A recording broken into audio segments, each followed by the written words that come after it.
Dear students, welcome back to Veranda Race online channel. നമ്മൾ SSC എക്സാംസിന് വേണ്ടി വളരെ serious ആയിട്ടുള്ളൊരു പ്രിപ്പറേഷന് സപ്പോർട്ട് ചെയ്യത്തക്ക രീതിയിൽ മാത്സ് ടോപ്പിക്കുകളെ കുറച്ച് ഡീറ്റെയിൽഡ് ആയിട്ട് തന്നെ ഡിസ്കസ് ചെയ്യുന്ന സെഷൻസാണ് ഇവിടെ സ്റ്റാർട്ട് ചെയ്യുന്നത്. അപ്പോൾ ഇത്തരത്തിൽ നമ്മൾ ആദ്യം ഇവിടെ ഡിസ്കസ് ചെയ്യുന്ന ടോപ്പിക് എന്ന് പറയുന്നത് വളരെ ഇമ്പോർട്ടൻ്റ് ആയിട്ടുള്ള ഒരു അരിത്തമെറ്റിക് ടോപ്പിക്കാണ്. റേഷ്യോ ആൻഡ് പ്രപ്പോർഷൻ, വേരിയേഷൻ എന്ന് പറയുന്ന ഏരിയയും കൂടെ അതിൽ ഉൾപ്പെടും.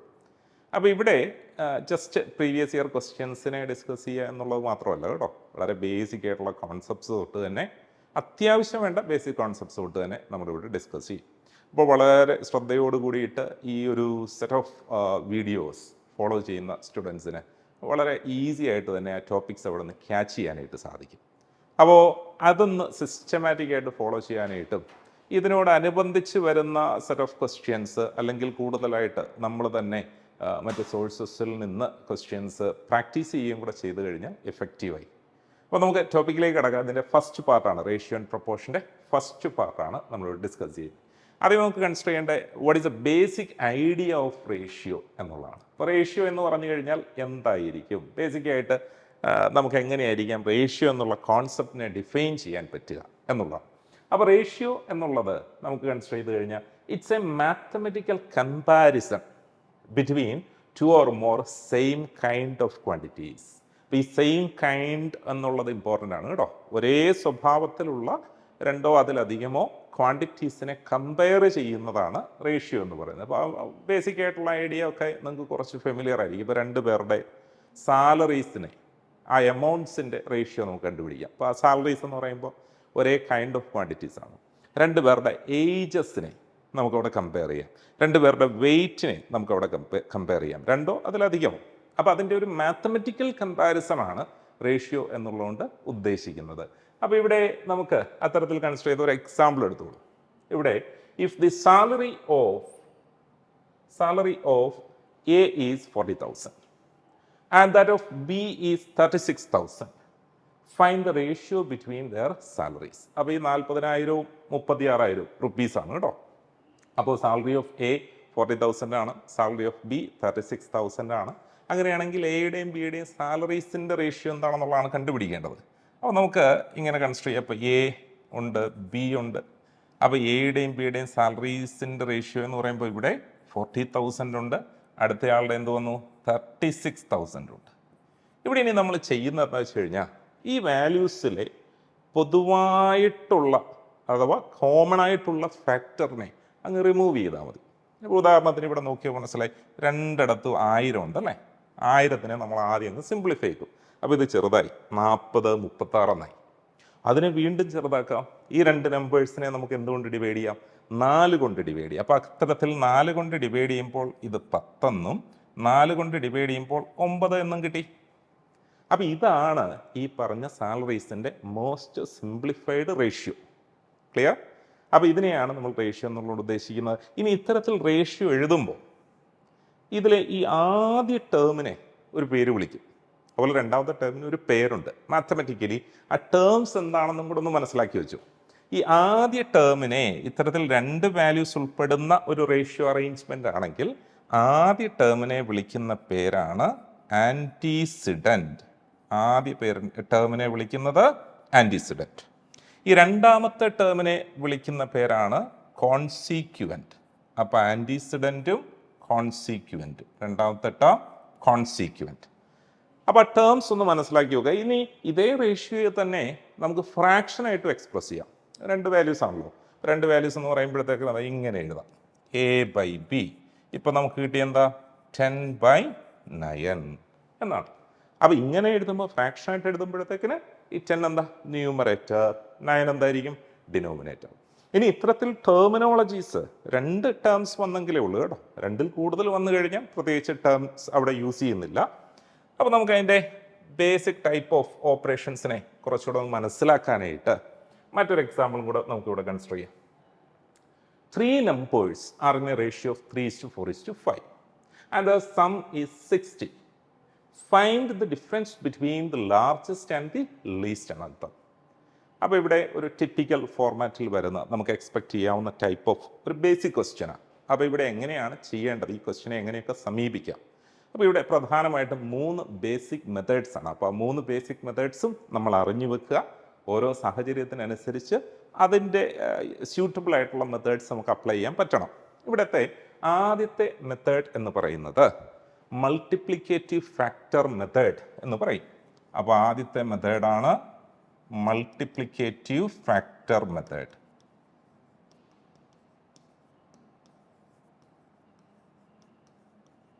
അപ്പോൾ ഓരോ മെത്തേഡ്സിനെ വീതം നമുക്കിവിടെ പരിഗണിക്കാം. എന്താണ് മൾട്ടിപ്ലിക്കേറ്റീവ് ഫാക്ടർ മെത്തേഡ്? ഇവിടെ നമുക്ക് തന്നിരിക്കുന്നത് 3 numbers are in the ratio 3:4:5 എന്നാണ്. അപ്പോൾ അതുകൊണ്ട് തന്നെ നമ്മൾ ഈ നമ്പേഴ്സിനെ ഒന്ന് സങ്കല്പിക്കുക, എന്തൊക്കെ ആയിരിക്കാം നമ്പേഴ്സ് എന്നുള്ളതാണ്. ഉദാഹരണത്തിന് ഫസ്റ്റ് നമ്പർ ഞാൻ അതിനെ എ എന്ന് വിളിക്കുന്നു. എ എങ്ങനെ നമുക്ക് എക്സ്പ്രസ് ചെയ്യാം? 3x എന്ന് എക്സ്പ്രസ് ചെയ്യാം. 3x. ഈ എക്സിനെയാണ് മൾട്ടിപ്ലിക്കേറ്റീവ് ഫാക്ടർ എന്ന് വിളിക്കുന്നത് കേട്ടോ. അപ്പോൾ ഇവിടെ ഒരു റേഷ്യോയിൽ നിന്ന് ആ സംഖ്യകളെ സെപ്പറേറ്റ് ആയിട്ട് എക്സ്പ്രസ് ചെയ്യാനായിട്ട് ഉപയോഗിക്കുന്ന രീതിയാണിത്. അപ്പോൾ 3യെ 3 എന്ന് മാത്രമല്ല എഴുതേണ്ട, 3x എന്നങ്ങ് എഴുതിയേക്കണം. അപ്പോൾ ബി എന്താണ്? ബി എന്ന് പറഞ്ഞിരിക്കുന്നത് അത് 4x ആണെന്ന് എഴുതാം. അപ്പോൾ സി ഇതേപോലെ 5x എന്ന് എഴുതാം. അപ്പോൾ ഈ എക്സ് ആണ് മൾട്ടിപ്ലിക്കേറ്റീവ് ഫാക്ടർ എന്ന് പറഞ്ഞത്. അപ്പോൾ ഇവിടുത്തെ ഒരു പ്രധാന പോയിന്റ് ശ്രദ്ധിച്ചോണം, ഒരേ റേഷ്യോയിൽ ഉപയോഗിക്കേണ്ട ഈ വേരിയബിൾസ് മൾട്ടിപ്ലിക്കേറ്റീവ് ഫാക്ടർ സെയിം ആയിരിക്കണം. വളരെ ഇമ്പോർട്ടൻ്റ് ആണ്. ഓക്കെ, ഇനി തന്നിരിക്കുന്ന അഡീഷണൽ ഇൻഫർമേഷൻ എന്താ? ഇവയുടെ സം 60 ആണല്ലേ. അപ്പോൾ നമുക്കിവിടെ എന്തായിരിക്കും? a plus B plus C എന്ന് പറയുമ്പോൾ ഈ 3x plus 4x plus 5x ചെയ്താൽ പോരെ? അപ്പം 3 4 7 5 12x എന്ന് വന്നു. ഈ 12x ആണ് 60. അപ്പോൾ ഈ 12x 60 ആണെങ്കിൽ അതിൽ നിന്ന് x എത്രയാണെന്ന് നമുക്ക് കണ്ടുപിടിക്കാം. അപ്പോൾ ഇതാണ് ഈ രീതിയുടെ ഒരു പ്രധാന ഭാഗം. അപ്പോൾ 60/12 ആണ്. So that's equal to 5. ഇത്തരത്തിൽ മൾട്ടിപ്ലിക്കേറ്റീവ് ഫാക്ടർ കണ്ടുപിടിച്ചിട്ട് ചെയ്യുന്ന രീതി. അപൂർവം ചില ഓൾജിബ്രൈക് സ്റ്റെപ്പ് ഓഫ് ഓപ്പറേഷൻസിൽ നമുക്കിത് ആവശ്യമായിട്ട് വരും. This is the most conventional type of approach. ഇനി ഇതിൽ നിന്ന് നമുക്ക് കണ്ടുപിടിക്കേണ്ട കാര്യത്തിലേക്ക് വരാം. The difference between the largest and the least among dum. അപ്പോൾ ഇവിടുത്തെ ലാർജസ്റ്റ് സി ആണ്, ലീസ്റ്റ് എ ആണ്. അപ്പോൾ നമുക്ക് ഇങ്ങനെ കൺസിഡർ ചെയ്യാം. അങ്ങനെയാണ് ഈ സി മൈനസ് എ എന്താണെന്നല്ലേ കണ്ടുപിടിക്കേണ്ടേ? നോക്കൂ, സി എ സൂചിപ്പിച്ചത് 5x എന്നായിരുന്നു, എ സൂചിപ്പിച്ചത് 3x എന്നാണ്. അപ്പോൾ 5x മൈനസ് 3x എത്രയാണെന്ന് തോന്നോളും? 2x അല്ലേ. അപ്പോൾ എക്സിൻ്റെ വില നമുക്ക് ഓൾറെഡി കിട്ടിക്കഴിഞ്ഞു. എക്സ് എന്ന് പറയുന്നത് എത്രയാണ്? 5 ആണ്. അപ്പോൾ അങ്ങനെയെങ്കിൽ ഈ 2x എന്ന് പറഞ്ഞാൽ 2 × 5 ആയിരിക്കും, അത് 10 ആണ്. ഇങ്ങനെയാണ് നമുക്ക് ആൻസറിലേക്ക് വരിക. ഇതാണ് മൾട്ടിപ്ലിക്കേറ്റീവ് ഫാക്ടർ മെത്തേഡ്. ഇനി നമുക്ക് അടുത്ത ടൈപ്പിലേക്ക് പോയാൽ രണ്ടാമത്തെ മോഡൽ, അത് ഫ്രാക്ഷൻ മെത്തേഡാണ്. ഫ്രാക്ഷൻ മെത്തേഡ് ഓർ അതിനെ ഫ്രാക്ഷണൽ അപ്രോച്ച് എന്നും വേണമെങ്കിൽ നമുക്ക് വിളിക്കാം. റേഷ്യോയുടെ മറ്റൊരു അപ്രോച്ചിങ് സ്റ്റൈലാണിത്, ഫ്രാക്ഷൻ മെത്തേഡ്. ഫ്രാക്ഷൻ മെത്തേഡ് എന്ന് പറയുന്നത് ഇത്രയേ ഉള്ളൂ. ടോട്ടൽ സം 60 അല്ലേ. 60നെ 3:4:5 ആയിട്ട് ഡിസ്ട്രിബ്യൂട്ട് ചെയ്യുക എന്ന് വെച്ചാൽ, ഇപ്പോൾ ഇവിടെ നമുക്ക് 3 നമ്പേഴ്സ് ABC എന്ന് പരിഗണിച്ചോളൂ. അവയുടെ റേഷ്യോ ആണ് 3:4:5. അപ്പോൾ ഇവിടെ സം എന്ന് പറയുന്നത്, സം നമുക്ക് തന്നിട്ടുണ്ട്, അത് 60 ആണ്. അപ്പോൾ ഇവിടെ നമ്മൾ മനസ്സിലാക്കേണ്ട ഇത്രയേ ഉള്ളൂ, ഈ 60യെ 3 പാർട്ടായിട്ട് നമ്മൾ അവിടെ ഡിവൈഡ് ചെയ്തിരിക്കുക. 3 4 5 ഇതെല്ലാം കൂടെ കൂട്ടുമ്പോൾ എത്ര വന്നോളും? 12. അപ്പോൾ 60യെ 12 തുല്യ ഭാഗങ്ങളാക്കുന്നതിൽ, ഈക്വൽ പോർഷൻസ് ആക്കുന്നതിൽ 3 പോർഷനാണ് എ, അത്തരത്തിലെ 4 പോർഷനാണ് ബി, അത്തരത്തിലെ 5 പോർഷനാണ് സി. ഇത്രയേ ഉള്ളൂ ഇതിൻ്റെ ബേസിക് ആയിട്ടുള്ള ഐഡിയ. അതായത് 60നെ ഈ ടോട്ടൽ എന്ന് പറയുമ്പോൾ 12 കേട്ടോ, 3 + 4 + 5 എന്ന് പറയുമ്പോഴത്തേക്കിന് 12 എന്ന് കിട്ടി. അപ്പോൾ എ എന്താണെന്ന് ചോദിച്ചാൽ 3/12 കിട്ടിയോ? ഇങ്ങനെയാണ് എ കണ്ടുപിടിക്കുക, 3/12 അപ്പോൾ നമുക്ക് ഇവിടെ നിന്ന് കിട്ടി. ഇതെന്ന് പറയുമ്പോൾ എത്രയെന്ന് വന്നോളും? 15 എന്ന് വരും അല്ലേ. ഇതേപോലെ ബി എ കണ്ടുപിടിക്കാം. ബി എന്ന് പറയുന്നത് എന്ത് വന്നോളും? ഇപ്പോൾ ബി 4/12 എന്ന് വന്നു. അതെന്ന് പറയുമ്പോൾ 20 ആണ്. സി എന്ന് പറയുമ്പോൾ അപ്പോൾ എന്ത് വന്നു? 5/12 എന്ന് വന്നു. അത് 25 ആണ്. അപ്പോൾ നമ്മൾ 3 വാല്യൂസിനെ കണ്ടുപിടിച്ചു. ഇനി നമുക്ക് എന്ത് വേണം? What's the difference between the largest and the least. അപ്പോൾ ഇവിടെ നമുക്ക് മനസ്സിലായി, ഇവിടുത്തെ ലാർജസ്റ്റ് എന്ന് പറയുന്നത് സി ആണ്, ലീസ്റ്റ് എ ആണ്. അപ്പോൾ സി 25 എന്നും എ 15 എന്നും കിട്ടി. Here the difference is 10. ഇതാണ് ഫ്രാക്ഷണൽ അപ്രോച്ച്. അപ്പോൾ ചില സാഹചര്യങ്ങളിൽ ഈ ഫ്രാക്ഷണൽ മെത്തേഡ് നമുക്ക് ആവശ്യമായിട്ട് വരും. എന്നാൽ വളരെ കോമൺ ആയിട്ട് നമ്മൾ അപ്ലൈ ചെയ്യാൻ പോകുന്നത് മൂന്നാമത് പറയുന്ന ഈ മെത്തേഡാണ്. അപ്പോൾ ഈ മെത്തേഡിനെ യൂണിറ്ററി മെത്തേഡ് എന്ന് വിളിക്കും.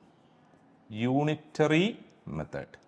അപ്പോൾ നമുക്ക് ഇപ്പം നമ്മൾ സ്വീകരിച്ചതായിട്ടുള്ള ഈ ഓൾജിബ്രൈക് വേരിയബിളിൻ്റെ പ്രസൻസോ ഫ്രാക്ഷൻ്റെ പ്രസൻസോ ഒന്നും ആവശ്യമില്ല. വളരെ സിമ്പിളായിട്ട് നമ്മളിങ്ങനെ കൺസിഡർ ചെയ്ത് കഴിഞ്ഞാൽ ഇവിടെ ഇപ്പോൾ A:, B:, C. അപ്പോൾ അത് നമുക്ക് കിട്ടിയിട്ടുണ്ട് 3:4:5. അപ്പോൾ നമ്മൾ എന്ത് ചെയ്യുന്നു എന്ന് വെച്ച് കഴിഞ്ഞാൽ A+B+C എന്ന് പറയുമ്പോൾ ഇത് 3 കൂടെ അങ്ങ് കൂട്ടുന്നു. ഇവിടെ എക്സ് ഒന്നും ഇടുന്നില്ല, 3 കൂടെ അങ്ങോട്ട് കൂട്ടി. അപ്പോൾ കൂട്ടിയപ്പോൾ 12 കിട്ടിയില്ലേ? ഓർത്തോണം, റേഷ്യോ വാല്യൂസ് വെച്ച് ആഡ് ചെയ്തപ്പോൾ 12. This 12 is representing 60. അവിടെ ഒരു ആരോ നമ്മൾ ഉപയോഗിച്ചു. ആദ്യം പറഞ്ഞ മെത്തേഡുമായിട്ട് വലിയ വ്യത്യാസമൊന്നുമില്ല. അവിടെ എക്സ് ഇട്ടതിന് വരെ ഇവിടെ ഒരു ആരോ ഉപയോഗിച്ചു. 12 സൂചിപ്പിക്കുന്നത് യഥാർത്ഥത്തിൽ 60-നെയാണ്. അങ്ങനെയെങ്കിൽ എന്താ നമുക്കിവിടെ കണ്ടുപിടിക്കേണ്ടേ? ലാർജസ്റ്റും ലീസ്റ്റുമായിട്ടുള്ള ഡിഫറൻസ് അല്ലേ? അപ്പോൾ C - A. ഇപ്പോൾ C - A നോക്കിക്കോണം. 5 - 3 5 - 3 2 അല്ലേ? 5 - 3 2 അപ്പോൾ 2 എന്താണ് എന്ന് കണ്ടുപിടിച്ചാൽ മതി. അപ്പോൾ ഇങ്ങനെയാണ് ഈ 2 എന്താണെന്ന് ഇനിയും കണ്ടുപിടിക്കുക. അപ്പോൾ യൂണിറ്ററി മെത്തേഡ്. അപ്പോൾ ഈ ഒരു type of approach percentage, profit and loss തുടങ്ങി ബേസിക് അരിത്തമെറ്റിക് ടോപ്പിക്സിലൊക്കെ നമുക്ക് പരിചയമുള്ളതാണ്. പരിചയമില്ലെങ്കിൽ നമ്മൾ മനസ്സിലാക്കി വെക്കേണ്ടതാണ്. അപ്പോൾ നമ്മൾ നോക്കേണ്ടത് ഇത്രയേ ഉള്ളൂ. ഈ 12-നെ എന്തുകൊണ്ട് ഗുണിച്ചാൽ 60 കിട്ടും? അതേ വാല്യൂ കൊണ്ട് 2-നെ മൾട്ടിപ്ലൈ ചെയ്താൽ മതി. അപ്പോൾ നമുക്ക് ഇവിടെ നിന്ന് മനസ്സിലായി 12 × 5 ആണ് 60. അപ്പോൾ 2 × 5. ഇപ്പോൾ 2 × 5 എന്ന് പറയുമ്പോൾ എത്ര വന്നോളും? 10 എന്ന് കിട്ടിക്കോളും. അപ്പോൾ ഇത്തരത്തിൽ ചെയ്യുന്നതാണ് യൂണിറ്ററി മെത്തേഡ് എന്ന് പറയുന്നത്. ഇതിൻ്റെ മറ്റൊരു ആപ്ലിക്കേഷൻ മോഡലും കൂടെ നമുക്ക് അവിടെ കൺസിഡർ ചെയ്യാം. ഈ രീതിയിൽ ചെയ്യുന്നത് ഒന്ന് ഫെമിലിയർ ആയി കഴിഞ്ഞാൽ പിന്നെ നമുക്ക് ഇത്രയൊന്നും പോകണ്ട. നേരിട്ട് വളരെ സിമ്പിളായിട്ട് നമുക്ക് ഇവയുടെ സം 12 എന്ന് ഇവിടെ തന്നെ എഴുതിയാൽ മതി. ആ 12 സൂചിപ്പിക്കുന്നതാണ് 60. ഇങ്ങനെ ഷോർട്ടായിട്ട് എഴുതാം. Then the difference between the largest and the least. അപ്പോൾ ഇവർ തമ്മിലുള്ള ഡിഫറൻസ് 2 അല്ലേ? അപ്പോൾ 2 എന്താണ്? അപ്പോൾ നേരത്തെ ചെയ്ത കാര്യം ഇവിടെ അങ്ങ് ചെയ്താൽ മതി. അപ്പോൾ അങ്ങനെ നമ്മൾ പടിപടിയായിട്ട് ആ ട്രാക്കിലേക്ക് ഒന്ന് വന്നു കഴിഞ്ഞാൽ റഫ് വർക്കൊക്കെ വളരെ ഈസി ആയിട്ട് നമുക്ക് ചെയ്യാൻ പറ്റും. Most of the rough work we can do it by mind. മനസ്സിൽ നമുക്ക് അങ്ങനെ ചെയ്യാം, വിഷ്വലൈസ് ചെയ്ത് ചെയ്യാം. അപ്പോൾ അതിൻ്റെ അധികം എഴുത്തുകൾ നമുക്ക് ഒഴിവാക്കാം.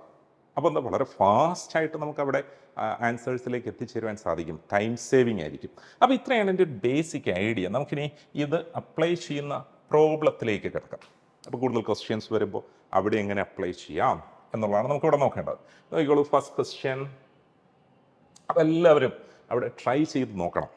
ഓക്കെ, എങ്ങനെ ഈ പറഞ്ഞ രീതിയിൽ വളരെ എളുപ്പത്തിൽ ആൻസറിലേക്ക് വരാം എന്നുള്ളതാണ്. Wages of A, B and C are in the ratio 2:3:4 and the total wage is 1800. What is the age of B? വളരെ ബേസിക് മോഡൽ ക്വസ്റ്റ്യൻസ് ആണ്. അപ്പോൾ നമ്മൾ ട്രൈ ചെയ്തോണം. ഇപ്പോൾ പറഞ്ഞ ആ കോൺസെപ്റ്റിനെ ശരിക്കും മനസ്സിലാക്കിയിട്ട് നമുക്ക് എങ്ങനെ ഇത് അപ്ലൈ ചെയ്യാം എന്നുള്ളതാണ് നോക്കേണ്ടത്. അപ്പോൾ ഇവിടെ നമുക്ക് നേരത്തെ പറഞ്ഞ രീതിയിൽ നമ്മൾ പ്രൊസീഡ് ചെയ്താൽ A:, B:, C. ഇവരുടെ വേജസ് 2:3:4 2:3:4 എന്നുള്ള റേഷ്യോയിലാണ്. Then the total wage is 1800. Total അപ്പം നമുക്ക് ചെറിയ റഫ് വർക്ക് ചെയ്യുന്ന രീതി പ്രാക്ടീസ് ചെയ്യാം. അപ്പോൾ ഇവരുടെ ടോട്ടൽ വേജ് എന്ന് പറയുമ്പോൾ എന്ത് ചെയ്യണം? നമ്മൾ ഈ വാല്യൂസ് ഒക്കെ കൂട്ടണം. 4 3 7 2 9 അല്ലേ? അപ്പോൾ ഇതിന് നേരത്തെ ഇങ്ങനെ ഇട്ടാൽ മതി.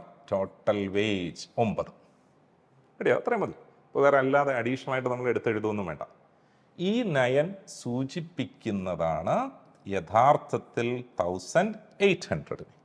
അപ്പോൾ ദാറ്റ് 9 ഈസ് റെപ്രസെൻറ്റിങ് 1800. അപ്പോൾ ഇനി എന്താ കണ്ടുപിടിക്കേണ്ടത്? അപ്പോൾ ഇവിടെ കണ്ടുപിടിക്കേണ്ടതെന്ന് പറയുന്നത് what is the wage of B ആണ്. അപ്പോൾ ബിയുടെ വേജ്. അപ്പോൾ ഈ 3 എന്തിനെ സൂചിപ്പിക്കുന്നു? എത്ര വേണ്ടു? അപ്പോൾ 9 is representing 1800. Then what 3 represents? അത് എളുപ്പമല്ലേ? നമുക്കിവിടെ മനസ്സിലായി. 9 എന്തുകൊണ്ട് മൾട്ടിപ്ലൈ ചെയ്യുമ്പോഴാണ് 1800 വരിക? 9 ഇൻറ്റു 200 ആണ്. 9 ഇൻറ്റു 200 ആണ്. അപ്പോൾ ഇവിടെ 3 ഇൻറ്റു അതേ 200 കൊടുത്താൽ മതി. അപ്പോൾ നമ്മുടെ ആൻസർ എത്രയെന്ന് വന്നോളും? 600 എന്ന് കിട്ടിയില്ലേ? അപ്പോൾ ഇവിടെ ബിയുടെ വേജ് എന്ന് പറയുന്നത് 600 എന്നുള്ളതാണ്. അപ്പോൾ നമ്മൾ ഈ ബേസിക് മോഡൽ ക്വസ്റ്റ്യൻസ് ഈ ഒരു സെറ്റിൽ, ഈ ഫസ്റ്റ് സെറ്റ് നമ്മൾ ഡിസ്കസ് ചെയ്യുന്നത് ഇപ്പം നമ്മൾ പഠിച്ച ബേസിക് ആപ്ലിക്കേഷൻസ് നമുക്കൊന്ന് ഫെമിലിയർ ആകാനായിട്ടാണ്. അപ്പോൾ അതുകൊണ്ട് ഓരോ ക്വസ്റ്റ്യൻസും അവിടെ ഡിസ്പ്ലേഡ് ആകുന്ന സമയത്ത് നിങ്ങൾ സ്വയം അതൊന്ന് ചെയ്യാനായിട്ട് ഒന്ന് ട്രൈ ചെയ്തോണം. ഓക്കെ, അടുത്ത ക്വസ്റ്റ്യൻ നോക്കിയോ. If the number of boys and girls in A class are in the ratio 5:7, which among the following cannot be the total strength of the class? അപ്പോൾ ഒരു പുതുമയുള്ള വ്യത്യസ്തതയുള്ള ഒരു ക്വസ്റ്റ്യനാണ്. ഇതൊരു പോസിബിലിറ്റി വൈസ് ക്വസ്റ്റ്യനാണ്. Which among the following cannot be ശ്രദ്ധിച്ചോ, പോസിബിലിറ്റിയാണ്. അപ്പോൾ ഇവിടെ റേഷ്യോയുടെ ഒരു ബേസിക് ഐഡിയ ആണ് ഇവിടെ നമ്മൾ കൺസിഡർ ചെയ്യുന്നത്. If the number of boys and girls are in the ratio 5:7, അപ്പോൾ ഇവിടെ ബോയ്സിൻ്റെയും ഗേൾസിൻ്റെയും നമ്പർ 5:7 എന്ന് വന്നാൽ എന്താ അവിടുത്തെ സിമ്പിൾ ഐഡിയ? ബോയ്സിൻ്റെ നമ്പർ 5ൻ്റെ മൾട്ടിപ്പിൾ ആയിരിക്കും എപ്പോഴും, ഗേൾസിൻ്റെ നമ്പർ 7ൻ്റെ മൾട്ടിപ്പിൾ ആയിരിക്കും. മനസ്സിലായോ? അപ്പോൾ ബോയ്സിൻ്റെ നമ്പർ 5ൻ്റെ മൾട്ടിപ്പിൾ എന്ന് പറയുമ്പോൾ 5ൻ്റെ ഇൻ്റഗ്രൽ മൾട്ടിപ്പിൾ, പൂർണ്ണസംഖ്യ മൾട്ടിപ്പിൾ ആയിരിക്കും. എന്ന് വെച്ച് കഴിഞ്ഞാൽ ബോയ്സിൻ്റെ എണ്ണം 5 ആകാം, 10 ആകാം, 15 ആകാം, 20 ആകാം, എക്സെട്ര. ഗേൾസിൻ്റെ നമ്പർ അതിന് കറസ്പോണ്ടിങ് ആയിട്ട് എന്താ? 7 ആകാം, 14 ആകാം, 21 ആകാം, എക്സെട്ര. അപ്പോൾ ഈ ഐഡിയയിൽ നിന്ന് നമുക്ക് മനസ്സിലായി, അങ്ങനെയാണെങ്കിൽ ഈ ബോയ്സ് പ്ലസ് ഗേൾസ് എന്ന് പറയുന്നത് ഈ 5ഉം 7ഉം കൂടെ കൂട്ടിയാൽ 12 അല്ലേ? മനസ്സിലായോ? ഈ ബോയ്സ് പ്ലസ് ഗേൾസ് എന്ന് പറയുന്ന strength it should be A multiple of 12 അല്ലേ? സിമ്പിളായിട്ടുള്ള ഐഡിയ. അപ്പോൾ ആ ടോട്ടൽ സ്ട്രെങ്ത് എന്ന് പറയുന്നത് 12ൻ്റെ ഒരു മൾട്ടിപ്പിൾ ആയിരിക്കണം, എങ്കിലേ സാധിക്കൂ. അപ്പോൾ നമുക്ക് മനസ്സിലായി തന്നിരിക്കുന്ന ക്വസ്റ്റ്യൻ്റെ ട്രിക്ക് പിടികിട്ടി. Which among the following cannot be എന്ന് ചോദിച്ചിടത്ത്, അപ്പോൾ cannot be എന്ന് ചോദിച്ചപ്പോൾ നമുക്ക് ഇവിടെ മനസ്സിലായി ഈ 24 ഇതൊരു മൾട്ടിപ്പിൾ ഓഫ് 12 അല്ലേ? ഇതൊരു മൾട്ടിപ്പിൾ ഓഫ് 12. 32 മൾട്ടിപ്പിൾ ഓഫ് 12 അല്ല. 36 മൾട്ടിപ്പിൾ ഓഫ് 12 ആണ്. 48 മൾട്ടിപ്പിൾ ഓഫ് 12 ആണ്. അപ്പോൾ ഇതിലേത് ആകാൻ പാടില്ല എന്ന് ചോദിച്ചാൽ ഏതായിരിക്കും നമ്മുടെ ആൻസർ? 32 ആയിരിക്കും. അപ്പോൾ ഇവിടെ 24 മൾട്ടിപ്പിൾ ഓഫ് 12 ആണ്, 36 മൾട്ടിപ്പിൾ ഓഫ് 12 ആണ്, 48 മൾട്ടിപ്പിൾ ഓഫ് 12 ആണ്. Here 32 that's not a multiple of 12, that's only one option, right? അപ്പോൾ അതായിരിക്കും നമ്മുടെ ആൻസർ. അപ്പോൾ ഇവിടെ ശ്രദ്ധിച്ചോണം, cannot be ആണോ can be ആണോ എന്നുള്ള കാര്യം ശ്രദ്ധിച്ചോണം അത്തരം ക്വസ്റ്റ്യൻസ് വരുമ്പോൾ. മറ്റൊരു ക്വസ്റ്റ്യൻ നോക്കൂ. If the income of John is 25% less than that of James, find the ratio of the salaries of John and James. ഈ ബേസിക് ലെവലിൽ പ്രിപ്പയർഡ് ആയിട്ട് വരുന്ന സ്റ്റുഡൻസിനെ സംബന്ധിച്ചിടത്തോളം വളരെ പ്രാധാന്യമുള്ള, വളരെ ബേസിക് ആയിട്ടുള്ളൊരു ക്വസ്റ്റ്യനാണ് ഇത് കേട്ടോ. വളരെ പ്രാധാന്യമുള്ള ക്വസ്റ്റ്യൻ എന്ന് വെച്ച് കഴിഞ്ഞാൽ ഇത്തരത്തിലൊരു സിറ്റുവേഷൻ വരുമ്പോഴത്തേക്കിന് വേറെ പ്രത്യേകിച്ച് ഓൾജിബ്രയുടെ സപ്പോർട്ടൊന്നും ഇല്ലാതെ എങ്ങനെ നമുക്ക് ഇവരുടെ ഇൻകത്തിൻ്റെ അല്ലെങ്കിൽ ഈ പറഞ്ഞിരിക്കുന്ന 2 കമ്പോണൻസിൻ്റെ ക്വാണ്ടിറ്റീസിൻ്റെ റേഷ്യോയിലേക്ക് എത്തിച്ചേരാം എന്നുള്ളതാണ് ഇതിലൂടെ മനസ്സിലാക്കേണ്ടത്. അപ്പോൾ ഇവിടെ പറഞ്ഞിരിക്കുന്നത് ജോണിൻ്റെ income 25% less than that of James എന്നല്ലേ. അപ്പോൾ നമുക്ക് ഇവരെ ഇങ്ങനെ അസ്യൂം ചെയ്യാം. ഇവിടെ ജോണിൻ്റെ ഇൻകം ഉണ്ട്, ജെയിംസിൻ്റെ ഇൻകം ഉണ്ട്. ഇതിലേതാണ് അടിസ്ഥാന വാല്യൂ എന്നുള്ള ശ്രദ്ധിക്കേണ്ടത്?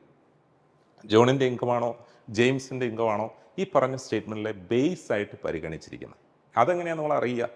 ഇപ്പോൾ ഇവിടെ പറഞ്ഞിരിക്കുന്നത് ജോണിൻ്റെ income 25% less than that of James. അപ്പോൾ ജോണിൻ്റെ ഇൻകം ജെയിംസിൻ്റെ ഇൻകത്തിനെ അടിസ്ഥാനമാക്കിയല്ലേ പറഞ്ഞിരിക്കുന്നത്. അപ്പോൾ അതുകൊണ്ട് ജെയിംസിൻ്റെ ഇൻകം വേണം ബേസ്. അപ്പോൾ ജെയിംസിൻ്റെ ഇൻകത്തിന് നമുക്ക് എന്തിട്ട് കൊടുക്കാം? എക്സ് എന്നിട്ട് കൊടുക്കണോ? വേണ്ട. അപ്പോൾ നമ്മൾ വേരിയബിളിലേക്ക് പോകും. പകരം ഇത്തരത്തിൽ ഒരു റൗണ്ടഡ് ഫിഗർ പെർസെൻറ്റേജ് വാല്യൂ ഒക്കെ വരുന്ന സാഹചര്യത്തിൽ ജെയിംസിൻ്റെ ഇൻകത്തിന് 100 എന്നിട്ട് കൊടുത്താൽ മതി. ജെയിംസിൻ്റെ ഇൻകം 100 ആണെങ്കിൽ അപ്പോൾ നിങ്ങൾക്ക് കിട്ടിക്കാണും. അങ്ങനെയാണെങ്കിൽ ജോണിൻ്റെ ഇൻകം എന്തെന്ന് അസ്യൂം ചെയ്യാം? ജെയിംസിൻ്റെ ഇൻകം 100 എന്ന് നമ്മൾ അസ്യൂം ചെയ്താൽ ജോണിൻ്റെ ഇൻകം അതിനേക്കാൾ 25 കുറവെന്നല്ലേ. 25% ഓഫ് 100 എന്ന് പറഞ്ഞു കഴിഞ്ഞാൽ 25 തന്നെയാണ്. അതുകൊണ്ടാണ് നമ്മൾ 100 എടുക്കുന്നത്. അപ്പോൾ ഈ പെർസെൻറ്റേജ് വാല്യൂ തന്നെയും കുറച്ചാൽ മതി. അപ്പോൾ ഇവിടെ 100ൽ നിന്ന് 25 കുറച്ചു. അപ്പോൾ എത്ര വന്നു? 75. ഇനി നമുക്ക് അതിനെ ഒന്ന് സിംപ്ലിഫൈഡ് റേഷ്യോ ആക്കണം. നമ്മൾ നോക്കിയപ്പോൾ അത്തരത്തിലുള്ള ഓപ്ഷൻസ് ഒന്നും ഇവിടെ ഇല്ല. അപ്പോൾ അതിനൊന്ന് സിംപ്ലിഫൈ ചെയ്യാന്ന് വെച്ച് കഴിഞ്ഞാൽ ഈ രണ്ട് വാല്യൂസിനെയും 25 കൊണ്ടങ്ങ് കട്ട് ചെയ്താൽ മതി. ഇപ്പോൾ 25 കൊണ്ട് കട്ട് ചെയ്യുമ്പോൾ നമുക്കത് 3:4 എന്ന് കിട്ടി. അപ്പോൾ നമുക്ക് ആവശ്യമുള്ള റേഷ്യോ ഇതല്ലേ. അപ്പോൾ ഇവിടെ ജോണിൻ്റെയും ജെയിംസിൻ്റെയും ഇൻകംസിൻ്റെ റേഷ്യോ എന്ന് പറയുന്നത് 3:4 ആയിരിക്കും. അപ്പോൾ ഇത്തരത്തിൽ റേഷ്യോ ഫ്രെയിം ചെയ്യുക എന്നുള്ളത് വളരെ ഇമ്പോർട്ടൻ്റ് ആയിട്ടുള്ള ഒരു സ്കില്ലാണ്. പലപ്പോഴും ക്വസ്റ്റ്യൻസിനെ നമുക്ക് എളുപ്പത്തിൽ സോൾവ് ചെയ്യാനായിട്ട് അത്തരത്തിൽ റേഷ്യോസിലേക്ക് പെട്ടെന്ന് എത്തിച്ചേരാൻ പറ്റണം. അപ്പോൾ ഇനി ഒന്ന് ആലോചിച്ച് നോക്കിയേ, ഇവിടെ ഈ ഒരു ടൈപ്പ് സെയിം മോഡൽ തന്നെയാണ്. അവിടെ എങ്ങനെയായിരിക്കും നമുക്ക് അപ്ലൈ ചെയ്യാൻ പറ്റുക എന്നുള്ളത്. In a village female population is 90% of the male population. അപ്പോൾ അത്തരത്തിലെ പ്രയോഗങ്ങൾ ശ്രദ്ധിച്ചോണേ. പ്രീവിയസ് കേസിൽ ലെസ് എന്നായിരുന്നു, ഇവിടെ of the male population. Then what is the ratio of the female population to male population? വളരെ പ്രധാനപ്പെട്ട രണ്ട് കാര്യങ്ങൾ അവിടെ വരുന്നു. ഇവിടെ ഒന്ന് തന്നിരിക്കുന്ന ഓർഡറാണ് ഒരു പ്രധാനപ്പെട്ട കാര്യം. അപ്പോൾ ഇവിടെ പ്രശ്നമൊന്നുമില്ല, ഞാനൊന്ന് എടുത്ത് പറഞ്ഞു എന്നുള്ളൂ. ഫീമെയിൽ പോപ്പുലേഷൻ ആദ്യം പറഞ്ഞു, രണ്ടാമത് മെയിൽ പോപ്പുലേഷൻ പറഞ്ഞിട്ടുണ്ട്, അവസാനിച്ചതും അങ്ങനെ തന്നെയാണ് കേട്ടോ. Female population to male population. ചില ചോദ്യങ്ങളിൽ നമ്മളെ കുഴപ്പിക്കുവാൻ വേണ്ടിയിട്ട് ആദ്യം പറഞ്ഞ ഓർഡറിന് എതിരായിട്ട് രണ്ടാമത് വരും. അപ്പോൾ നമുക്ക് ചിലപ്പോൾ തെറ്റും. അപ്പോൾ അത്തരം ഒരു കാര്യം ഇത്തരം ക്വസ്റ്റ്യൻസിൽ ശ്രദ്ധിച്ചോണം. പലപ്പോഴും SSC വിവിധ ഇത്തരത്തിലെ ബേസിക് മോഡൽ ക്വസ്റ്റ്യൻസിൽ അപ്ലൈ ചെയ്യുന്ന ഒരു ട്രിക്കാണ്. അപ്പോൾ ഇവിടെ നമുക്ക് കൺസിഡർ ചെയ്യുമ്പോഴത്തേക്കിന് female to male, female to male നമുക്ക് കണ്ടുപിടിക്കേണ്ട ഓർഡറിൽ തന്നെ അങ്ങ് എഴുതുക. ഇനി വീണ്ടും ഇവിടെ നമ്മൾ ശ്രദ്ധിക്കുക, ഇത്തവണ ഏതാണ് ബേസ് ആക്കേണ്ടത്? ഫീമെയിൽ പോപ്പുലേഷൻ വേണോ മെയിൽ പോപ്പുലേഷൻ വേണോ ബേസ് ആക്കേണ്ടതെന്ന്? അപ്പോൾ നമുക്ക് മനസ്സിലായി 90% ഓഫ് ദ മെയിൽ പോപ്പുലേഷൻ എന്ന് പറഞ്ഞിരിക്കുന്നത് കൊണ്ട് മെയിൽ പോപ്പുലേഷനെ ബേസ് ആക്കിക്കോ. ഇപ്പം മെയിൽ നമുക്ക് 100 എന്ന് അസ്യൂം ചെയ്യാം. ഇനി അപ്പോൾ ഒന്ന് ആലോചിച്ച് നോക്കിയേ, ഈ സ്റ്റേറ്റ്മെൻറ്റിൽ നിന്ന് നിങ്ങൾ എങ്ങനെ മനസ്സിലാക്കുന്നു ഫീമെയിൽ പോപ്പുലേഷനെ എങ്ങനെ നിങ്ങൾക്ക് അസ്യൂം ചെയ്യണം? അപ്പോൾ മനസ്സിലായി, ഇവിടെ ഫീമെയിൽ പോപ്പുലേഷൻ എന്ന് പറയുന്നത് 90% ഓഫ് മെയിൽ പോപ്പുലേഷനാണ്. അപ്പോൾ അങ്ങനെയാണ് ഇത്തവണ ഓഫാണ്, മോറെന്നോ ലെസ്സെന്നോ അല്ല, ഓഫ്.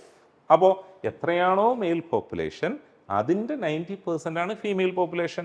അപ്പോൾ ഇവിടെ ഫീമെയിൽ പോപ്പുലേഷൻ നമുക്ക് എന്തെന്നിടാം? 90 എന്നിടാം. 90.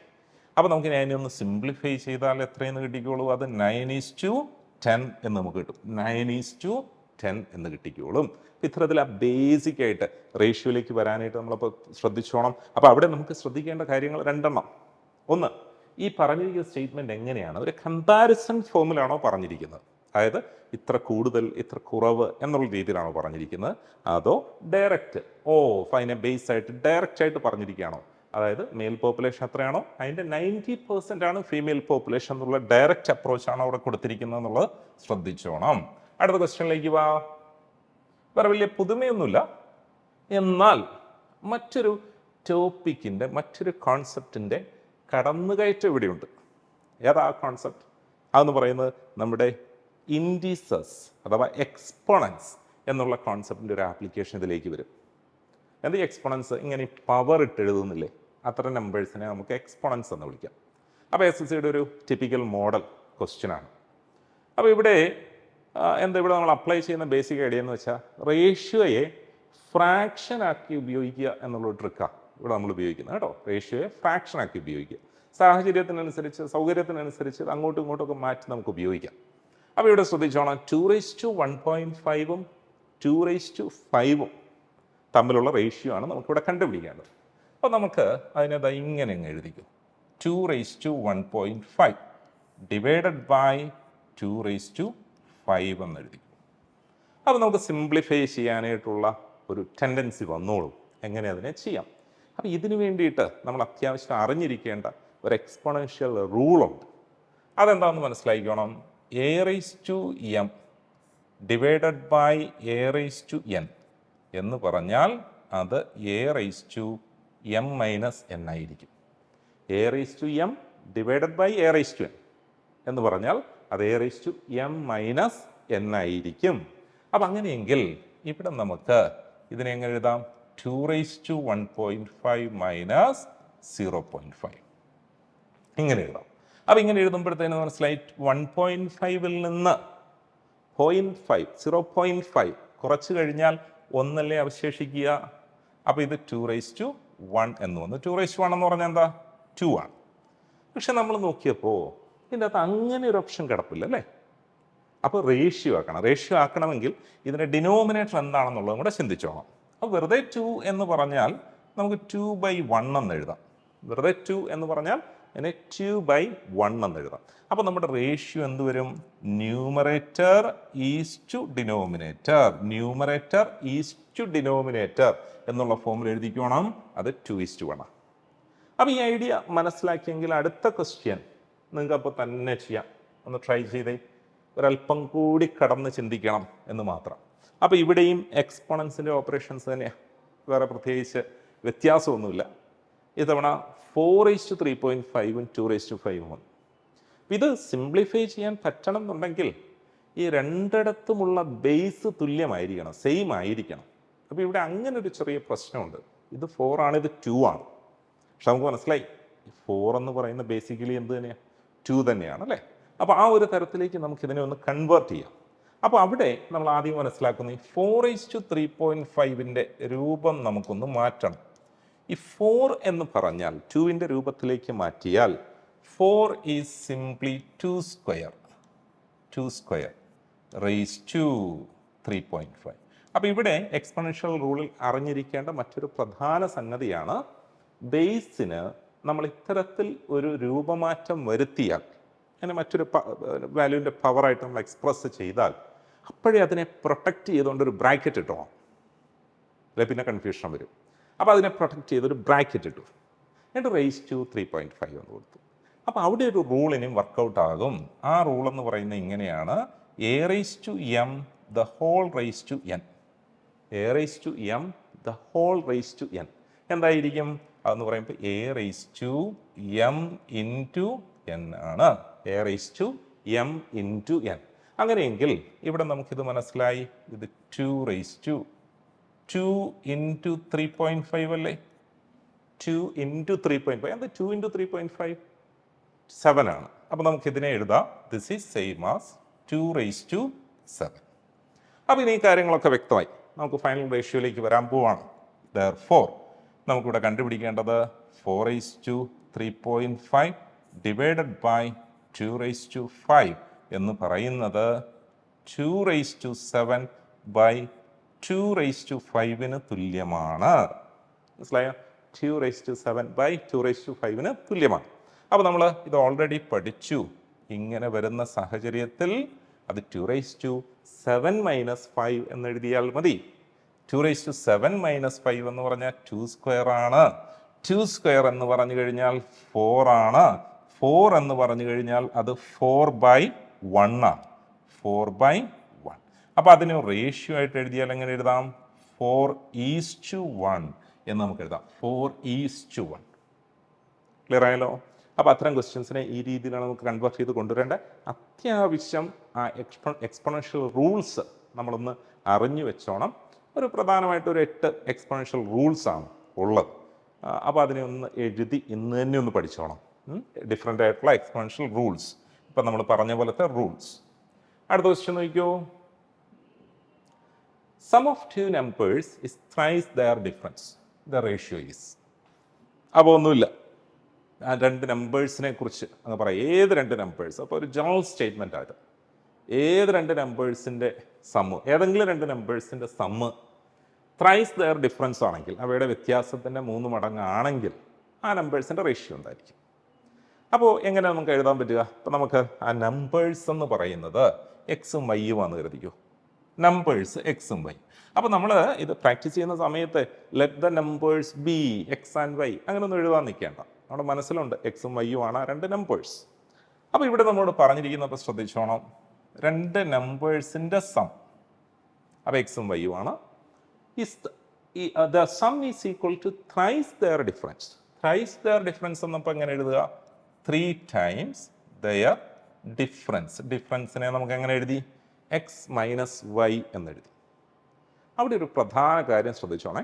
ഈ ഡിഫറൻസ് എന്ന് പറഞ്ഞാൽ ആക്ച്വലി ഓർഡർ ഡസൻ മാറ്റർ. അപ്പോൾ എന്ന് വെച്ച് കഴിഞ്ഞാൽ ഈ ഡിഫറൻസിനെ നമ്മൾ എക്സ്പ്രസ് ചെയ്യുന്നത് എക്സ് മൈനസ് വൈ എന്നല്ല, ഇങ്ങനെ ഒരു ചിഹ്നം, നമ്മൾ ഈ സിമിലാരിറ്റിക്കൊക്കെ എഴുതത്തില്ലേ അതുപോലത്തെ ഒരു ചിഹ്നം. അതാണ് ഡിഫറൻസ്. എന്താ അതിൻ്റെ പ്രത്യേകത എന്ന് വെച്ച് കഴിഞ്ഞാൽ, ഇപ്പം നമ്മൾ പറയുക what's the difference between 5 and 2, 5ഉം 2ഉം തമ്മിലുള്ള വ്യത്യാസം. What's the difference between 5 and 2 എന്ന് പറയുമ്പോൾ അത് 3 അല്ലേ. ഇനി what's the difference between 2 and 5, അപ്പോഴും 3 തന്നെ. എന്ന് വെച്ച് കഴിഞ്ഞാൽ അവർ തമ്മിലുള്ള അകലം എത്രയെന്നുള്ളൂ, അവർ തമ്മിലുള്ള ദൂരം എത്രയെന്നുള്ളൂ. 5ൽ നിന്ന് 2ലേക്കുള്ള ദൂരവും 2ൽ നിന്ന് 5ലേക്കുള്ള ദൂരവും തുല്യമാണ്. അവിടെ ഓർഡർ ഡസൻ മാറ്റർ, ഇതിൽ നിന്ന് ഏത് കുറയ്ക്കണം അങ്ങനെയില്ല, വലുതിൽ നിന്ന് ചെറുതം കുറച്ചേക്കുക. അല്ലെങ്കിൽ അവയുടെ ഡിഫറൻസ് മീൻസ് ആ പറയുന്ന സബ്ട്രാക്ഷൻ്റെ മാഗ്നിറ്റ്യൂഡ് മാത്രം എടുത്താൽ മതി. അപ്പോൾ ഇവിടെ ആ ഒരു പോയിന്റ് ഇതിൻ്റെ പിന്നിലുണ്ട്. എങ്കിൽ പോലും ഇത്തരം ഒരു ചോദ്യം വരുമ്പോൾ എക്സ് വലുതാണെന്ന് സങ്കല്പിച്ച് തന്നെ ചെയ്തോളുക. അപ്പോൾ എന്താ വെച്ച് കഴിഞ്ഞാൽ ഏതെങ്കിലും സ്റ്റുഡൻറ്റ് ഒന്ന് തെറ്റി എന്നുണ്ടെന്ന് കരുതുക. ദാറ്റ് മീൻസ് ഈ കോൺസെപ്റ്റിനെ കുറിച്ചൊന്നും അറിയത്തില്ല, പേടിക്കേണ്ട. സാധാരണ നിങ്ങൾ എങ്ങനെ എഴുതിയാലാണ് കിട്ടുന്ന ആ രീതിയിൽ പ്രൊസീഡ് ചെയ്താൽ മതി. അപ്പോൾ ഇവിടെ നമുക്ക് കാര്യത്തിലേക്ക് വരാം. എക്സ് പ്ലസ് വൈ എന്ന് പറയുന്നത് 3 കൊണ്ട് അകത്തേക്ക് മൾട്ടിപ്ലൈ ചെയ്താൽ 3x minus 3y, 3x minus 3y. ഇനി എക്സ് എല്ലാം കൂടെ പിടിച്ച് ഒരു സൈഡിലേക്ക് ഇട്ടു. ഇപ്പോൾ എക്സ് കൂടുതലായിട്ട് കിടക്കുന്ന റൈറ്റ് സൈഡിലാണല്ലേ 3x. അങ്ങോട്ടേക്ക് ഈ എക്സിനെയും കൂടെ കൊണ്ടുവന്നു. അപ്പോൾ 3x മൈനസ് എക്സ് എന്ന്. വൈ അപ്പോൾ ഇടതുവശത്ത് ഒരാൾ കിടപ്പുണ്ട്. ഇവിടുത്തെ മൈനസ് 3yയും കൂടെ ഇടതുവശത്തേക്ക് കൊണ്ടുവന്നു. അപ്പോൾ അത് പ്ലസ് 3y. അപ്പോൾ ഇത് കൂട്ടിയപ്പോൾ വൈയും ഒരു വൈയും 3 വൈയും കൂടെ കൂട്ടുമ്പോൾ 4y, 4y. 3xൽ നിന്ന് 1x കുറയ്ക്കുമ്പോൾ അത് 2x എന്നും വരും. ഇവരെ സൗകര്യത്തിന് വേണ്ടി ഞാനൊന്ന് തിരിച്ചെഴുതുകയാണ്.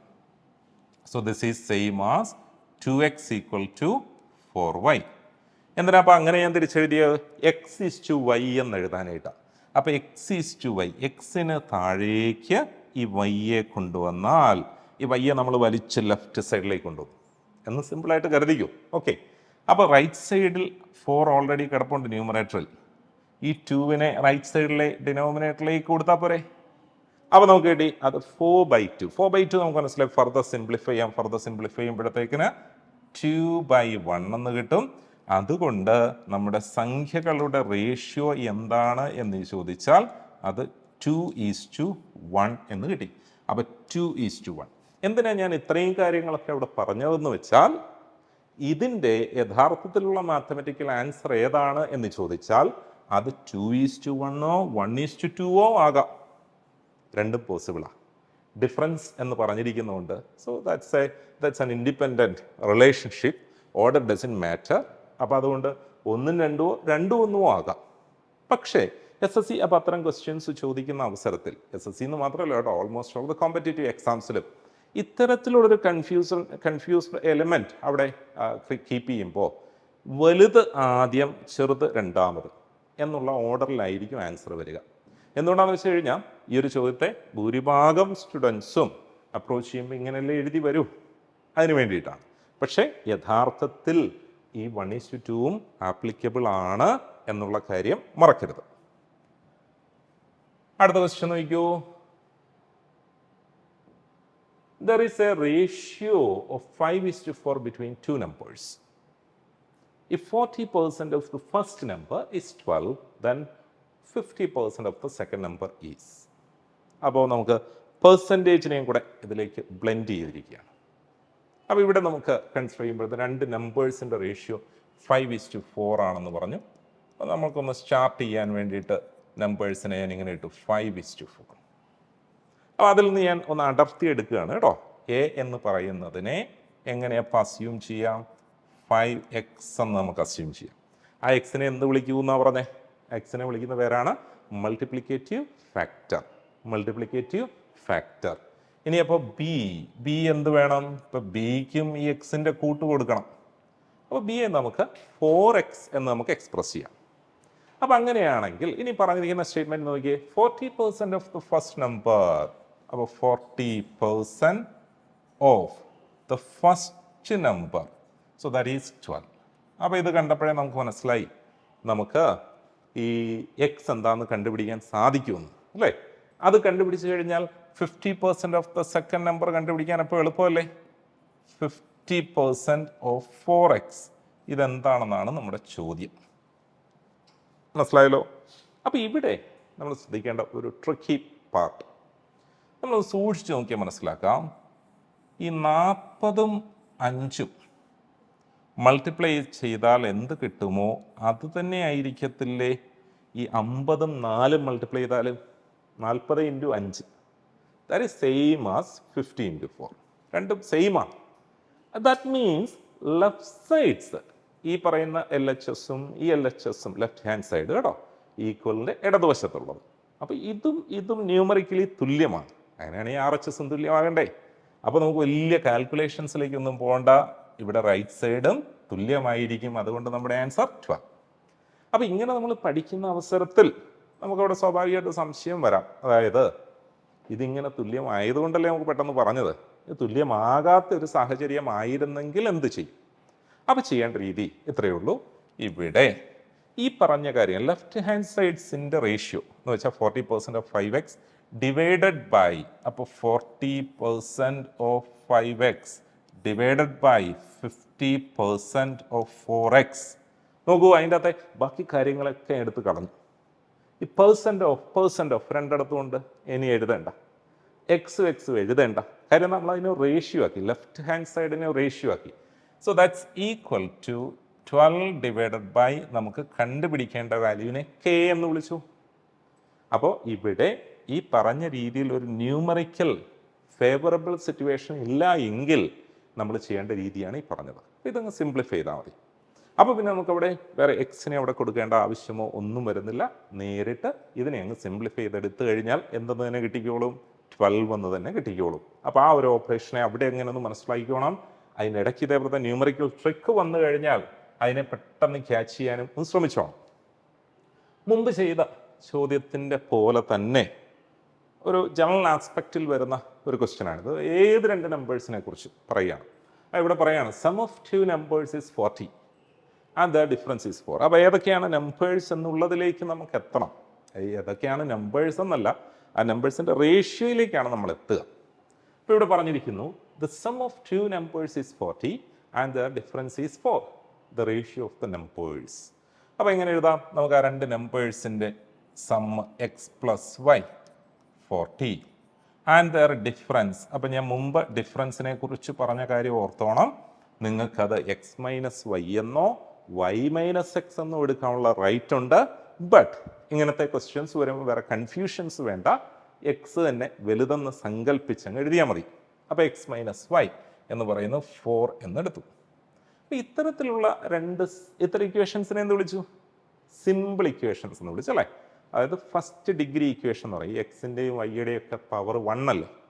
അപ്പോൾ അത്തരം ഇക്വേഷൻസ് ആണ് സിമ്പിൾ ഇക്വേഷൻസ്. അപ്പോൾ ഇത്തരത്തിൽ രണ്ട് സിമ്പിൾ ഇക്വേഷൻസ് വളരെ ഫെയർ ആയിട്ടുള്ള സിമ്പിൾ ഇക്വേഷൻസ്, അത് വലിയ കോംപ്ലിക്കേഷൻസ് ഒന്നുമില്ല. നമ്മൾ എന്താ സാധാരണ ചെയ്യാറുള്ളത്?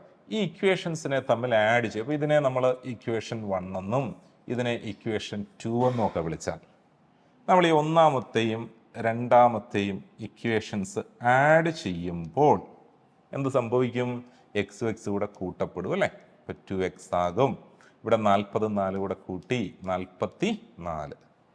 അപ്പോൾ അതിൽ നിന്ന് എക്സ് എന്താണ് എന്ന് കണ്ടുപിടിക്കാൻ പറ്റിയപ്പോൾ എക്സ് എന്ന് പറയുമ്പോൾ 22. ഇനി വൈ കണ്ടുപിടിക്കണം. വൈ കണ്ടുപിടിക്കാനായിട്ട് നമ്മൾ എന്ത് ചെയ്യണം? ഒന്നാമത്തെ ഇക്വേഷനിൽ നിന്ന് രണ്ടാമത്തെ ഇക്വേഷൻ കുറച്ചു. അപ്പോൾ മനസ്സിലായി, എക്സിൽ നിന്ന് എക്സ് കുറച്ചപ്പോൾ എക്സ് അങ്ങ് ഇല്ലാണ്ടായി. വൈ മൈനസ് വൈ എന്ന ഓപ്പറേഷൻ കേട്ടോ. വൈ മൈനസ് വൈ എന്ന് പറയുമ്പോൾ അത് 2y ആണ്. റൈറ്റ് സൈഡിൽ 40 നിന്ന് 4 കുറച്ചോണം 36. അപ്പോൾ എന്തായിരിക്കും വൈ എന്ന് പറയുന്നത്? നമുക്ക് കിട്ടി 18. അപ്പോൾ ഇനി ആ വാല്യൂസിൻ്റെ റേഷ്യോ കൊണ്ട് പോരെ. അപ്പോൾ അതുകൊണ്ട് നമ്മൾ ഇവിടുന്ന് പറയുകയാണ് therefore x is to y. അപ്പോൾ എന്ന് പറയുമ്പോൾ 22:18. നമുക്ക് മനസ്സിലായ രണ്ട് നമ്പറിലും 2 ഒരു കോമൺ ഫാക്ടറാണ്. അപ്പോൾ 2 കൊണ്ട് നമുക്കവിടെ കട്ട് ചെയ്യാം. എത്ര വന്നോളും? 11:9 എന്ന് കിട്ടിക്കോളും. 11:9. അപ്പോൾ ഇത് കാര്യങ്ങളൊക്കെ വ്യക്തമായി എങ്കിൽ നമുക്കിനി വളരെ എളുപ്പത്തിൽ ഈ ആൻസറിലേക്ക് എത്തിച്ചേരാനായിട്ട് എന്തുണ്ട് വഴി എന്നുള്ളതിനെക്കുറിച്ചാണ് നമുക്കിനി നോക്കേണ്ടത്. ഇപ്പോൾ ഇത്രയൊന്നും ന്യൂമറിക്കൽ സ്റ്റെപ്സിലേക്ക് പോകാതെ എങ്ങനെ നമുക്ക് വളരെ എളുപ്പത്തിൽ ആൻസറിലേക്ക് വരാം. അപ്പോൾ ഇപ്പോൾ ഇവിടെ പറഞ്ഞിരിക്കുന്നത് രണ്ട് നമ്പേഴ്സിൻ്റെ സം 40 ആണെന്നും അവരുടെ ഡിഫറൻസ് 4 ആണെന്നും പറഞ്ഞില്ലേ. അപ്പോൾ ഒരു കാര്യം ഇവിടെ ശ്രദ്ധിച്ചോണം, ഈ ലെഫ്റ്റ് സൈഡിൽ എക്സിൻ്റെയും വൈയുടെയും കോഎഫിഷ്യൻസ് ഗുണോത്തരങ്ങൾ 1 ആണ്. അപ്പം അങ്ങനെ വരുന്ന സാഹചര്യത്തിൽ നമുക്ക് നേരിട്ട് x/y, സൗകര്യത്തിന് വേണ്ടി ഞാൻ ഫ്രാക്ഷൻ്റെ ഫോമിൽ എഴുതുന്നു കേട്ടോ, അതെന്താണെന്ന് കിട്ടാൻ ഇവ തമ്മിൽ കൂട്ടുക. ആദ്യം 40 + 4 ഡിവൈഡഡ് ബൈ അവ തമ്മിൽ കുറയ്ക്കുക. അപ്പോൾ അവ തമ്മിൽ കൂട്ടുക, അവ തമ്മിൽ കുറയ്ക്കുക. ഇത്ര ചെയ്താൽ മതി, നേരിട്ട് നമുക്ക് ആൻസറിലേക്ക് വരാം. അപ്പോൾ ഇവിടെ നമുക്ക് കിട്ടിയത് 44/36 ആണ്. ഈ രണ്ട് വാല്യൂസും 4 കൊണ്ട് ഡിവിസിബിളാണ്. അപ്പോൾ 4 കൊണ്ട് നമ്മൾ ഇതിനെ ഡിവൈഡ് ചെയ്താൽ this is 11/9. So therefore x/y, so that's equal to 11:9 എന്ന് നമുക്ക് കിട്ടിക്കോളും. അവ എളുപ്പമല്ലേ? അപ്പോൾ ഇവിടെ നടന്ന പ്രോസസ്സ് നമ്മൾ മുമ്പ് ചെയ്ത ഇക്വേഷൻസ് ആഡ് ചെയ്യുന്നു എന്നൊക്കെ പറഞ്ഞ കാര്യത്തിനെ നമ്മളൊന്ന് സിംപ്ലിഫൈ ചെയ്ത് ഒരു കോമൺ ഫോർമാറ്റിലേക്ക് കൺവേർട്ട് ചെയ്ത് കൊണ്ടുവരിക ഇവിടെ ചെയ്തിരിക്കുന്നത് നമ്മൾ. Okay, so then move to the next question. Two numbers A and P are in the ratio 13:17. If A is increased by 15%, B is increased by 30%, then the new ratio of A to B. വളരെ common ആയിട്ട് recent എക്സാംസിലും repeated ആയിട്ട് ചോദിച്ച ഒരു simple ക്വസ്റ്റ്യനാണ്. അപ്പോൾ എങ്ങനെ വേണം അത്തരം ക്വസ്റ്റ്യൻസിനെ നമ്മൾ സമീപിക്കേണ്ടത് എന്നുള്ളതാണ്. Two numbers A and B are in the ratio 13:17. അപ്പോൾ എയും ബിയും 13:17 എന്നെഴുതി. If A is increased by 15%, അപ്പോൾ എ 15% ഇൻക്രീസ് ചെയ്തു. അപ്പോൾ അതിനെ നമുക്ക് എങ്ങനെ എഴുതാൻ പറ്റും? അപ്പോൾ ആ പുതിയ നമ്പേഴ്സ് നമ്മളുടെ റേഷ്യോയെക്കുറിച്ചാണ് നമ്മളിവിടെ പറയുന്നത് കേട്ടോ. അപ്പോൾ A is increased by 15%, B is increased by 30%. അപ്പോൾ അതിന് വേണ്ടിയിട്ട് നമുക്ക് ഈ റെഫർക്കിനെ ഒരു ഫ്രാക്ഷണൽ ഫോമിലേക്ക് നമുക്ക് എഴുതാം. എ ബൈ ബി 13/17 ആയിരുന്നു. ഇതിന് എന്താണ് മാറ്റം സംഭവിക്കുന്നതെന്നാണ് നമ്മളിനി പറയാൻ പോകുന്നത്. ഇത് 15% കൂടി. അതെങ്ങനെയാണ് നമുക്ക് സൗകര്യത്തിൽ എഴുതാൻ പറ്റുക അല്ലേ? 13ൻ്റെ 15% കൂടി. അപ്പോൾ കൂടിയപ്പോൾ അതെന്തായി മാറിയെന്നുള്ള നമുക്ക് എഴുതേണ്ടത്. അപ്പോൾ ആ ഒരു പ്രയോഗം അവിടെ നിന്ന് മനസ്സിലാക്കി വെച്ചാൽ വളരെ ഇമ്പോർട്ടൻ്റ് ആണ് കേട്ടോ. ഇല്ലെങ്കിൽ നമ്മൾ എന്താ ചെയ്യുന്നത് വെച്ച് കഴിഞ്ഞാൽ അത്തരം കാൽക്കുലേഷൻസ് ഒക്കെ റെഫർക്ക് എഴുതുമ്പോഴത്തേക്ക് നമ്മൾ മടുക്കും. ഒത്തിരി സ്റ്റെപ്സ് നമുക്ക് അവിടെ എഴുതേണ്ടതായിട്ട് വരും. അപ്പോൾ ഇത്തരം കാര്യം ഓർത്താൽ മതി. ഒരു സാധനം 15% കൂടി എന്ന് പറഞ്ഞാൽ എന്തിൽ നിന്നാ, എത്ര ശതമാനത്തിൽ നിന്നായി 15% കൂടിയേ? നിലവിലായിരിക്കുന്ന അവസ്ഥ, ആ വാല്യൂ എന്ന് പറയുന്നത് 100% ആണ് അല്ലേ? 100% വെച്ചാൽ പൂർണ്ണമായിട്ടും ആ വാല്യൂ, അതിൽ നിന്ന് 15% കൂടി എന്ന് വേണം ചിന്തിക്കാൻ. അപ്പോൾ 100ൽ നിന്ന് 15% കൂടി, ഇപ്പോൾ എന്തായി മാറി? 115%. 30% കൂടി 130%. അപ്പോൾ ഇതേ സാഹചര്യത്തിൽ കുറയുന്നതിനെ കുറിച്ച് പറയുന്നതായിരുന്നു. ഒരു ക്വാണ്ടിറ്റി 10% ഡിക്രീസ് ചെയ്തു. അപ്പോൾ എന്ത് സംഭവിച്ചു? 90% ആയി. എന്ത് ചെയ്താൽ മതി? ആ കുറയുന്ന പെർസെൻറ്റേജ് 100ൽ നിന്നും കുറച്ചാൽ മതി. ഈ പ്രയോഗം ഒന്ന് മനസ്സിലാക്കി വെച്ചോണം. അപ്പോൾ ഇവിടെ 15% കൂടി എന്ന് പറയുന്നതിനെ നമുക്ക് ഇങ്ങനെ എഴുതാം: 115% ഓഫ് 13 കേട്ടോ. സിമ്പിളായിട്ട് അങ്ങനെ എഴുതി. അടുത്ത ഡിനോമിനേറ്റർ അപ്പോൾ എന്താ വേണ്ടേ? Denominator B is increased by 30%. അതും ഇൻക്രീസ് ആണ് കേട്ടോ. അപ്പോൾ എങ്ങനെ എഴുതാം? 130% ഓഫ് 17 എന്നും. അത് നമുക്ക് കാര്യം മനസ്സിലായി. ഇങ്ങനത്തെ ഫ്രാക്ഷൻസ് എഴുതുന്ന അവസരത്തിൽ പെർസെൻറ്റ് ഓഫ് എന്നുള്ളതിനെ നമുക്കവിടെ കട്ട് ചെയ്യാം. അപ്പോൾ ഇതിനെ ഒന്ന് സിംപ്ലിഫൈ ചെയ്ത് കൊണ്ടുവന്ന് കഴിഞ്ഞാൽ ഇത് 115 × 13 ഡിവൈഡഡ് ബൈ 130 × 17 എന്ന് വരും. അപ്പോൾ ഇവിടെ ക്യാൻസലേഷൻ എങ്ങനെ കൊണ്ടുവരാം? ഈ 13 കൊണ്ട് ഇവിടെ വെട്ടാം അല്ലേ? ഇതിപ്പോൾ 10 ആയി. 10നെയും 115നെയും കൂടെ 5 കൊണ്ട് കട്ട് ചെയ്യാം. 5 കൊണ്ട് കട്ട് ചെയ്യുമ്പോൾ ഇത് 2 വന്നു. ഇവിടെ 5 കൊണ്ട് കട്ട് ചെയ്തു. എത്രയെന്ന് വന്നോളും? 23 എന്ന് വരും. 23. ഇനി എന്തെങ്കിലും സിംപ്ലിഫിക്കേഷൻ അവിടെ സാധ്യമാണോ? കഴിഞ്ഞു. അപ്പോൾ നമുക്ക് മനസ്സിലായി ഇതിൻ്റെ സിംപ്ലിഫൈഡ് വാല്യൂ എന്ന് പറയുമ്പോൾ ന്യൂമറേറ്ററിൽ 23 ഉണ്ട്, ഡിനോമിനേറ്ററിൽ 2 ഉണ്ട്, 17 ഉണ്ട്. അപ്പോൾ 2 × 17 എത്രയാണെന്ന് വന്നോളും? 34. അപ്പോൾ നമുക്ക് ഇതിൻ്റെ റേഷ്യോ ഫോം എന്ന് പറയുന്നത്, അതായത് പുതിയ വാല്യൂസിൻ്റെ റേഷ്യോ എന്ന് പറയുന്നത് അപ്പം എങ്ങനെ എഴുതാം? This is same as 23:34. 23:34. So these are the basic type of questions. അപ്പോൾ നമുക്ക് അവിടെ കൺസിഡർ ചെയ്ത് കഴിഞ്ഞാൽ മനസ്സിലാക്കേണ്ട ബേസിക് മോഡൽസിനെയാണ്, അതിൻ്റെ ഒരു ഇനിഷ്യൽ സെറ്റിനെയാണ് നമ്മൾ ഈ ഒരു സെക്ഷനിൽ പരിചയപ്പെട്ടത്. അപ്പോൾ കൂടുതൽ ആപ്ലിക്കേഷൻസ് വരുന്ന ക്വസ്റ്റ്യൻസ് നമുക്ക് ഫർദർ സെക്ഷൻസിൽ പരിചയപ്പെടാം. അപ്പോൾ അതിലേക്ക് കടക്കുന്നതിന് മുമ്പായിട്ട് നമ്മൾ ഈ ഫസ്റ്റ് സെക്ഷനിൽ പരിചയപ്പെട്ട ബേസിക് ഐഡിയയും അതിൻ്റെ ആപ്ലിക്കേഷൻസും ഒക്കെ നല്ലപോലെ ചെയ്തൊന്ന് പ്രാക്ടീസ്ഡ് ആകും. തൽക്കാലം നമുക്ക് വൈൻഡ് അപ്പ് ചെയ്യാം. Thank you.